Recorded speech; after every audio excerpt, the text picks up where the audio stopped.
நல்ல ஸ்பைசியான நண்டு மசாலா செய்யலாமா? வாங்க. 1/2 கிலோ நண்டை க்ளீன் பண்ணி எடுத்துக்கலாம். இப்போ வந்து ஒரு 1 1/2 டீஸ்பூன் அளவு மிளகு, 3/4 டீஸ்பூன் ஜீரகம், 3/4 டீஸ்பூன் சோம்பு.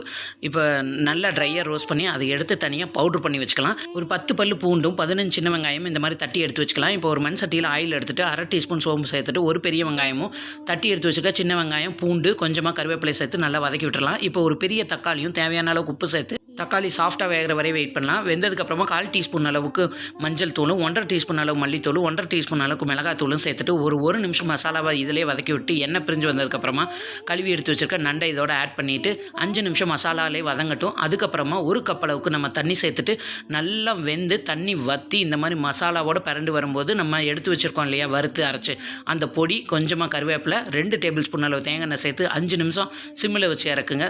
நண்டு சாப்பிட பிடிக்காதவங்க கூட சாப்பிட ஆரம்பிச்சிருவாங்க. அந்தளவுக்கு டேஸ்ட்டு சூப்பராக இருக்கும். இந்த ரெசிபி நீங்களும் ட்ரை பண்ணி பாருங்கள். இந்த வீடியோ உங்களுக்கு பிடிச்சிருந்தா மறக்காமல் லைக் பண்ணி